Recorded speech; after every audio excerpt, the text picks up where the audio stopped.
They were starting games getting destroyed. They were getting destroyed. Like, if you didn't see their games, they were getting killed. Like, they would play games and they would start off. That's the word he used. Not struggled, not faced adversity, destroyed. And he was talking about Team USA at the Olympics, the same team that walked away with the gold medal. If you only looked at the final score, you'd think it was business as usual. Another dominant run. Another trophy secured. But that scoreboard doesn't tell the real story. Because on that court in Paris, Team USA didn't cruise. They nearly lost. The margin was thinner than anyone expected, and for long stretches they looked vulnerable.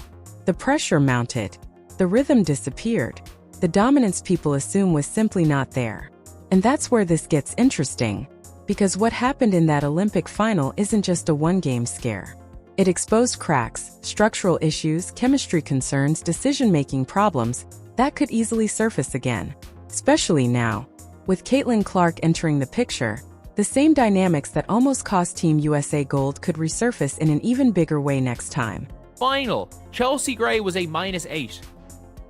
They started Chelsea Gray, and oh yeah, they're down 6 points in the first quarter. Like, France were the better team up until about 2 minutes to go in that game. Chelsea Gray, they targeted her. They cooked Chelsea Gray. Sabrini Ionescu couldn't really get on the floor either. It was Kelsey Plum. It was the move of Kelsey Plum and Jackie Young into the 1-2 that won. Let that sink in for a second. The starting point guard for Team USA had the worst plus-minus on the entire roster in the Olympic gold medal game. Not in pool play. Not in an exhibition. In the final. On the biggest stage. France was winning that game with under 2 minutes remaining. Winning. On their home floor. With momentum, with energy, with belief. And Team USA, the powerhouse, the gold standard, was on the brink. So what changed? The adjustment was simple but bold. Chelsea Gray to the bench. Kelsey Plum into the game. And almost instantly everything shifted. The defense tightened. The pace picked up. The ball movement had urgency. The spacing improved. Team USA looked faster, sharper, more reactive. The comeback wasn't magic, it was tactical. They closed. They survived. They secured gold. But here's the uncomfortable truth. Needing a late-game emergency adjustment in the Olympic final isn't dominance. It's a warning sign. Because if one lineup nearly costs you a gold medal, that's not just a bad stretch. That's a strategic blind spot. And what's wild is that after escaping with a win, it feels like no real lesson was absorbed. When you win, flaws get buried under celebration. When you lose, they get dissected. Team USA won. So the narrative became resilience instead of vulnerability. But the tape tells a different story. And if those same decision-making patterns show up again, especially with rising stars like Caitlin Clark entering the picture, the problem isn't going away. It's repeating. But they nearly lost the final for no other reason than complacency. They didn't play Taurasi or Jewel Lloyd. At the same time, they nearly were losing early by playing Taurasi. Team USA are sentiment over fit and ability, everything. They are sentiment over everything. That is the most important thing, is what you did. This is the pattern we keep seeing.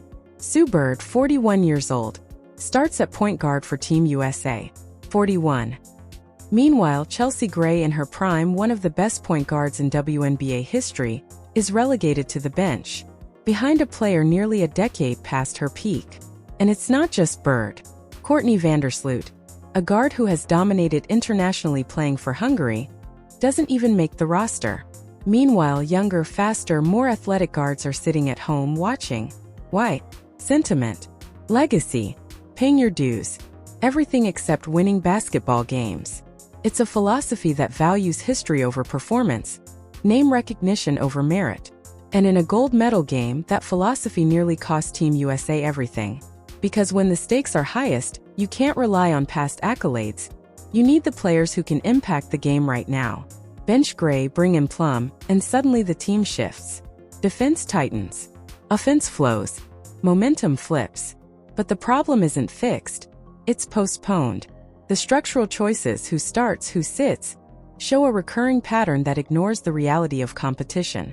And that's the concern heading into the next international showdown. When rising stars like Caitlin Clark enter the mix, these decisions aren't just inconvenient, they're dangerous. Favoring legacy over performance may feel sentimental, but on the court, sentiment doesn't win gold. Skill does. Execution does. Basketball does. Team USA got lucky in Paris. But luck isn't a strategy, and until these patterns change, history will keep repeating itself. Own team for years. Like, they moved one of the biggest flaws of the 2024 Aces was the ability to just go at Chelsea Gray. Chelsea Gray was playing point guard, and I understand Chelsea Gray, but Chelsea Gray is not that much faster than she was in 2024. What Chelsea Gray did was still be an elite shot creator. We saw in the WNBA, that's much better at 3v3 than it is a 5v5. She is still an absolutely elite shot creator. But here's the thing. In the WNBA, she excels at 3v3, even if her 5v5 impact has been inconsistent. She remains an absolutely elite shot creator. Chelsea Gray, the veteran, is 32 years old and just coming off a foot injury that derailed her 2023 season. She hasn't played point guard for the Las Vegas Aces in 2 years, not because she doesn't want to, but because she physically can't in the traditional sense. Teams have been targeting her on defense relentlessly. The Aces moved her off the ball specifically to protect her from opposing guards hunting her in pick-and-roll situations. But Gray hasn't just survived this change. She's thrived. She's reinvented herself as an elite off-ball shot creator, and she's been absolutely fantastic in that role. Yet despite all that, Team USA is about to start her at point guard anyway. They're putting her in a position she hasn't occupied at a high level in years, against the top international competition, in the gold medal game. And while Gray is adaptable, elite, and versatile, the question looms. Is this the smartest move when every misstep could cost Team USA the gold medal? It's a high-stakes gamble, one that shows a recurring pattern in Team USA basketball. Veterans and legacy players get preference, even if their current role doesn't match the team's immediate needs. Gray can handle it. She's capable. But basketball isn't about capability alone. It's about putting the right players in the right positions at the right time. And if history is any guide, ignoring these details almost always comes back to bite you. Your 3 players who can all play point, all play off the ball. Your 3-headed monster should be your starting 5 of Jackie Young, Caitlin Clark, and Paige Beckers. That should be your starting 5. No ifs, ands, or buts about it, regardless of what you're running. That is your starting 5. Just in terms of size, you've got size, you've got defense, and you're coming up against, like, you don't necessarily need you don't need to bring a bunch of athletes out there. You just need basketball players, because you're not playing that good Spain. Like, it is what it is. Spain are okay. Point all play off the ball. Your 3-headed monster should be your starting 5. Jackie Young, Caitlin Clark, and Paige Beckers. No ifs, ands, or buts about it. That is your starting 5. Regardless of the system or offense you run, those 3 should anchor the lineup.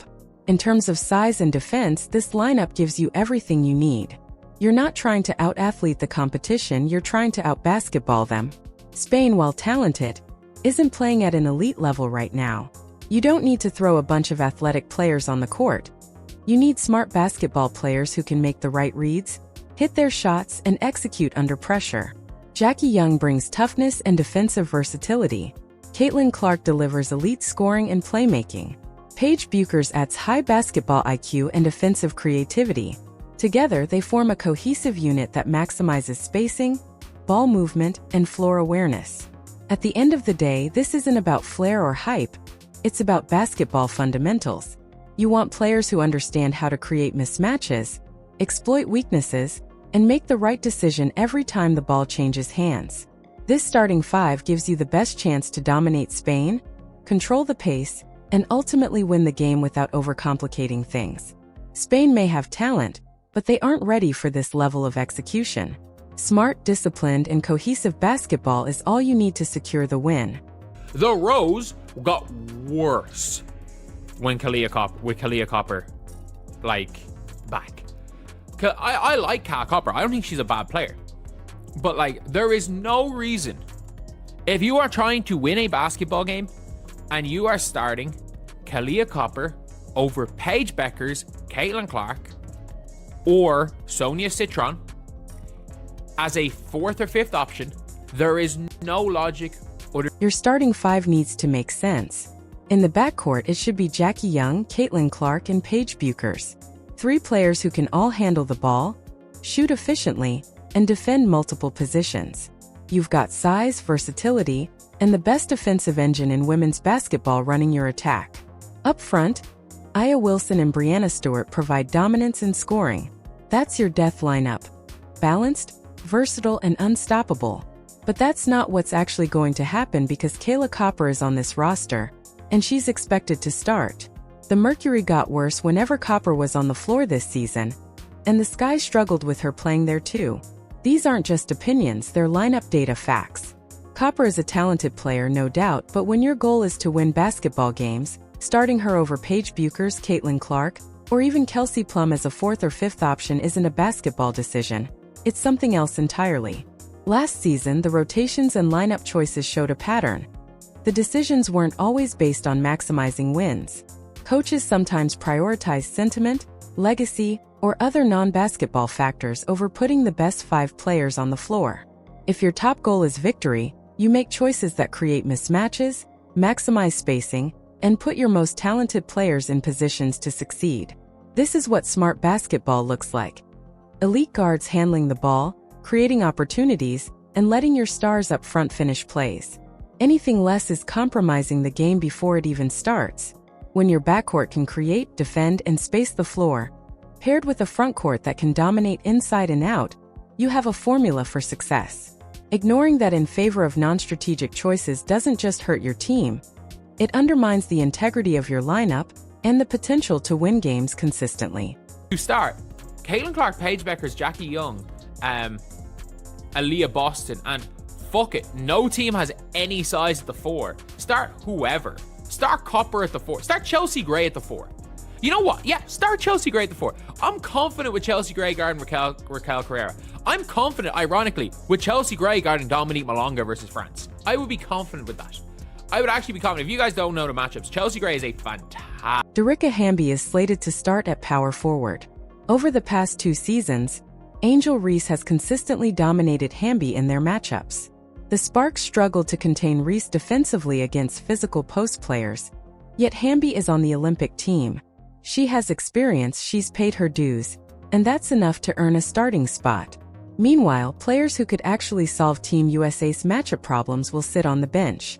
Here's the catch about these qualifying games. Team USA is going to blow out every opponent. They're playing Spain, Mexico, and Puerto Rico. You could start 5 random players and the team would still win by 30 points. That means when the coaches roll out a sentiment-based lineup and rack up easy wins, it will create a dangerous illusion of success. The results will be cited as validation for decisions that are not actually based on basketball logic. See, it works, they'll say. But it almost cost them the gold in Paris. Team USA learned nothing from that near disaster, where the starting lineup was chosen for sentiment and legacy rather than performance. Against stronger, more strategic opponents, relying on past accolades and dues paid, rather than current skill and matchup advantages can be disastrous. This pattern, favoring experience or legacy over the most effective lineup, is exactly what threatens to repeat itself. Talent and performance should dictate who's on the court, not seniority or sentiment. In high-stakes games like the Olympics, relying on appearances rather than results can jeopardize gold medals, and history shows Team USA is at risk of making the same mistakes again. You have the ability to put that team on the floor, and they're gonna fuck about. Like, if it wasn't for the injury, they were gonna fuck about and put like Kalia Copper. And the funniest part is they're probably gonna sit Kelsey Plum on the bench, despite the fact that Kelsey Plum literally was what you call it. Kelsey Plum was one of their main reasons why they came back in the subbing in Kelsey Plum for Chelsea Gray. Watch what happened in that Olympic final again. France came out targeting Chelsea Gray on every possession. Pick and roll, isolation, whatever they could run to exploit her matchups, they did. And it worked. Team USA fell behind early, struggled to defend, and couldn't get into transition. The offense stagnated because Gray couldn't push the pace after defensive rebounds. Everything that normally makes Team USA dominant, athleticism, pressure, transition opportunities, vanished. Then Cheryl Reeve made the adjustment. Kelsey Plum checked in. Suddenly, Team USA could switch on defense, apply full court pressure, and push the ball up the court. Plum's entry changed everything. She was one of the main reasons Team USA came back to win gold. Not Chelsea Gray, not the veteran leadership, not the player who had the pedigree to execute the game plan. Plum created space, forced turnovers, and energized the team in ways the lineup couldn't when Gray was handling the ball as the primary point guard. This moment revealed a critical lesson. Talent and execution on the floor outweigh reputation, seniority, or sentiment. Chelsea Gray is an elite player, but when the opposing team knows how to neutralize her strengths, Team USA's strategy had to adapt or risk defeat. In the end, it was the adjustment, Plum coming in, changing the pace, and exploiting mismatches that saved the gold medal. This final underscores a pattern that repeats across the WNBA and international play. Decisions based on legacy, loyalty, or past achievements can backfire in high-stakes situations. Winning requires putting the right players on the court at the right time, not just honoring experience. Like, she was 41, and they were starting her. They were starting her at 41 years old. So they're gonna go and do the exact same thing when it comes down to it with Caitlin Clark. They are going to have her sitting her ass on the bench because playing Chelsea Gray at a position she doesn't even play anymore for her own club is going to be more important. And by the way, Caitlin's not going to be the only player that gets screwed by this.